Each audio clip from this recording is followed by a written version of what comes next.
Welcome to Fast Effect Double Speed Magic the Gathering from ELD's Time Vault Games Discord, as David here on Omnitel, squaring up against Heather, who's not going to be on Death and Taxes. She's actually been doing some brewing. I know she's got Goblins and Death and Taxes at her disposal, and I think this might be an Arcbound Phoenix deck. We will see. She's gotten some duels. I appreciate she actually picked up a Badlands with some of her winnings from these events. Of course, we do 100% payout of all of the entry fees as store credit. That helped her pick up a bunch of cards. Got a Bloodstained Mire, Basic Island for a Brainstorm with David.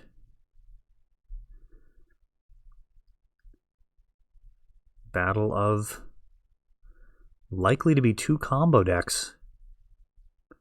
And you really need to make some impactful plays before Omnitel kind of goes for broke, which can start as soon as turn 3. I mean, that's the real danger, is that show and tell. I mean, technically it could happen turn 1 off of a Lotus Petal and a Soul Land, but David using his cantrips, finding his combo, and here's his turn 3 show and tell. Let's see what Heather has to put in. Probably not going to be as good as David's.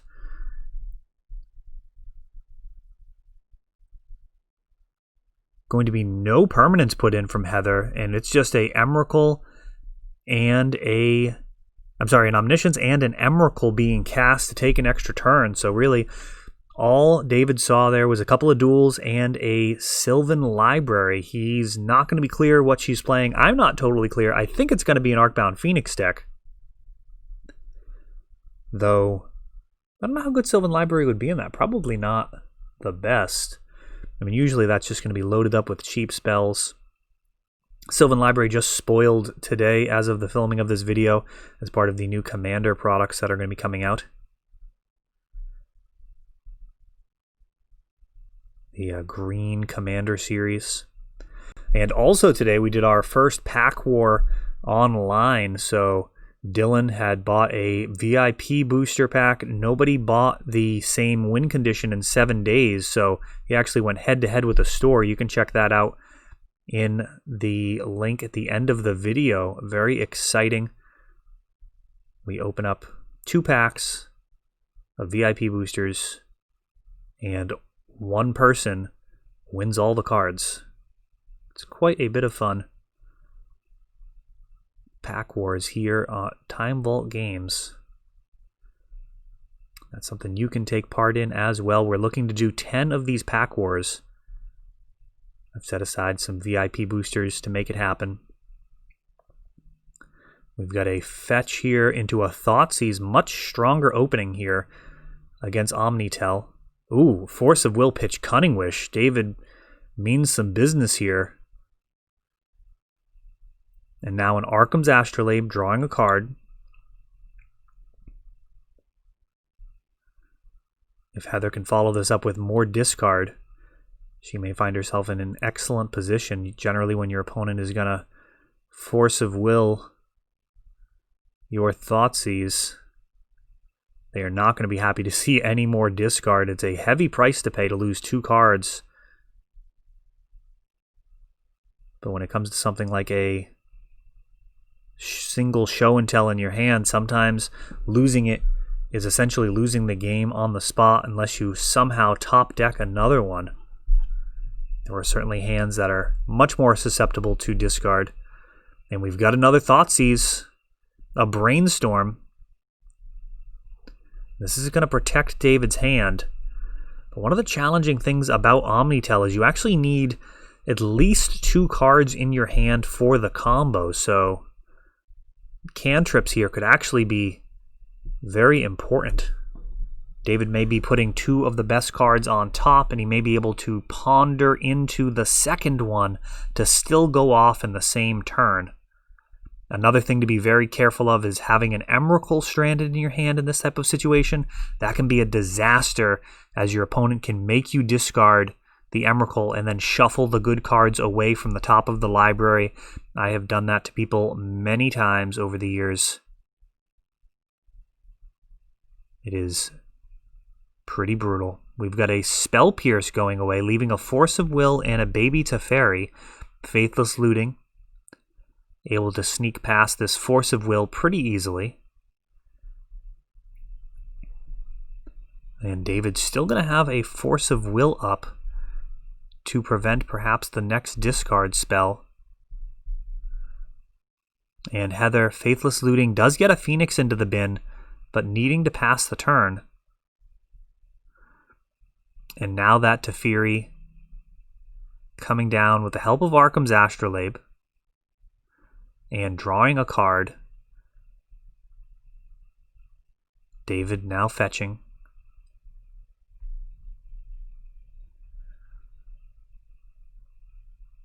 Astrolabe, an incredibly strong card, still feels like it might be underplayed in the format. I know a lot of people feel like it's absolutely everywhere,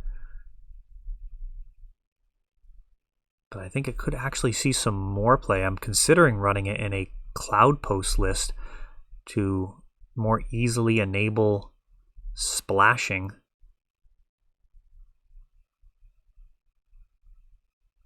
It also makes good use of that colorless mana after. Now we've got a Monastery Swift Spear, a couple of fetches. This could be a big turn for Heather. Might just be a flashback Faithless Looting. It could potentially be a whole lot better. Let's see what happens. Buried Alive.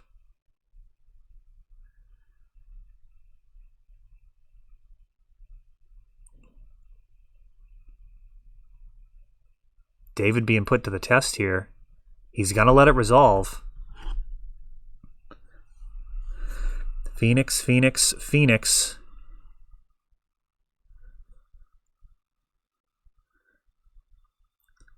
Clearing that Teferi. And this next turn could be very, very dangerous. There's a whole lot of Phoenixes in there.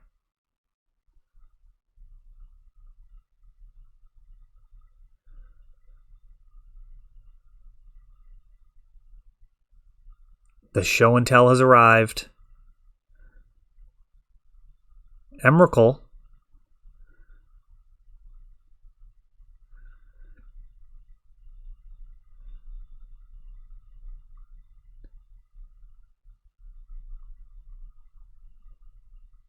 Boy, it is not a given that David's going to win this game, even though he has Emrakul on board. Chain Lightning.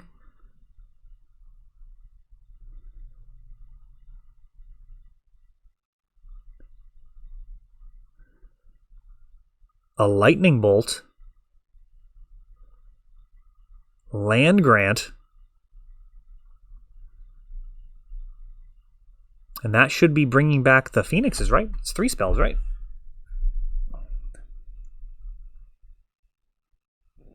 And sending with everything for lethal with an onboard Emrakul. Heather pulling that one out.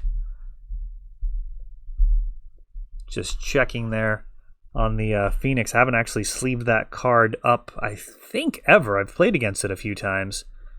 It is just a totally acceptable card for Legacy. However, it was a bit much for other formats. The Arclight Phoenix.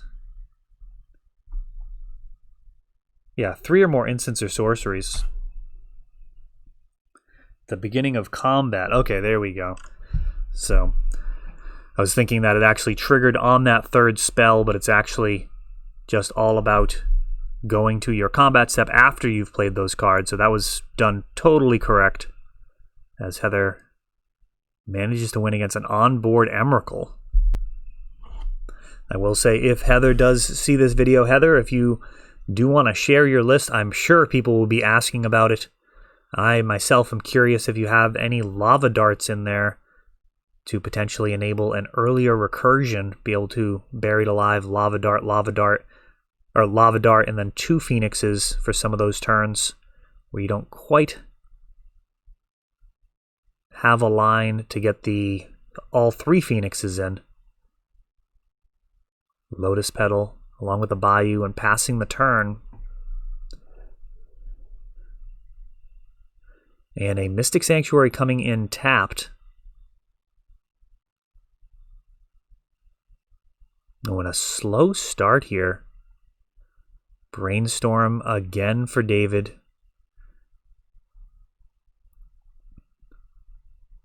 But I'm not sure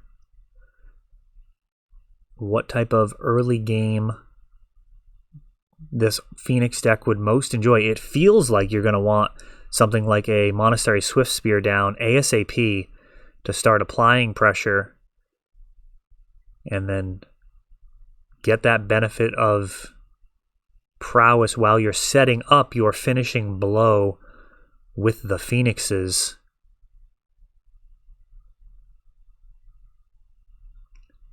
Do love me some land grant, though.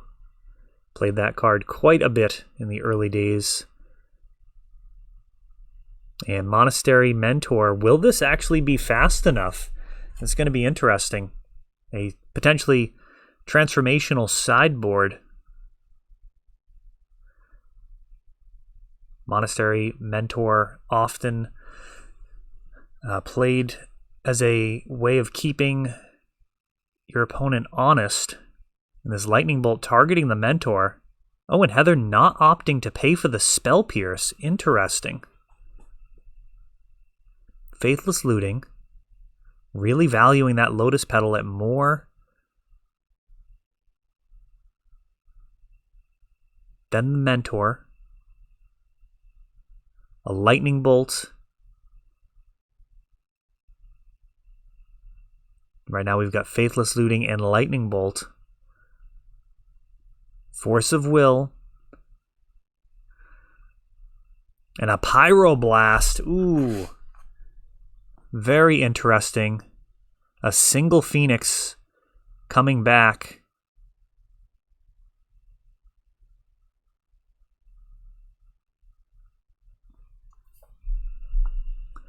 Teferi Time Raveler.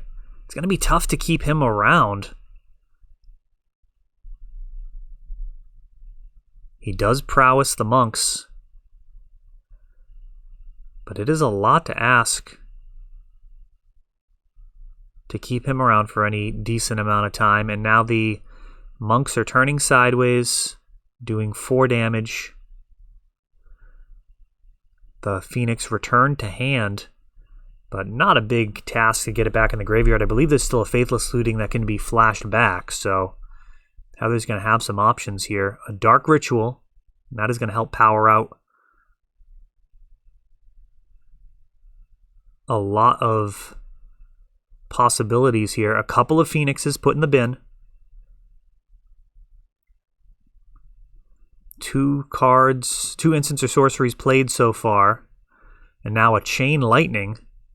Taking out one of those monks. And now going to combat. 6 damage coming across the bow. Going face. This Teferi really not bothering Heather. She doesn't plan on playing anything on David's turn anyways.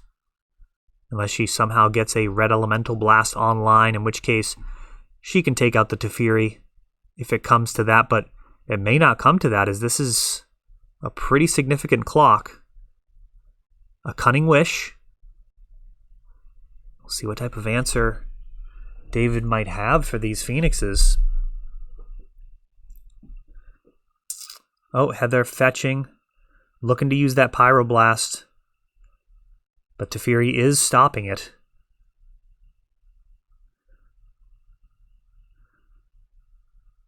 Echoing Truth.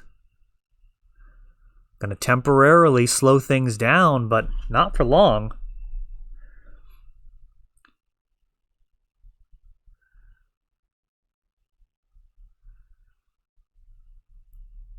David waiting until that combat step. Going to look to preserve some life.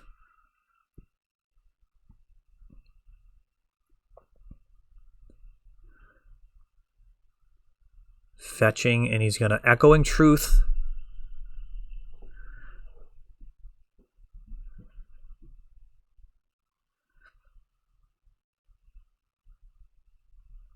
Pyroblast takes out the Teferi. And a Hardcast Arclight Phoenix.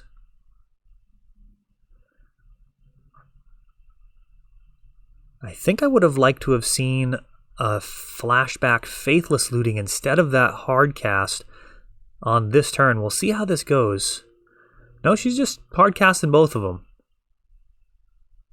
We are done with the nonsense. Just hard casting hasty creatures.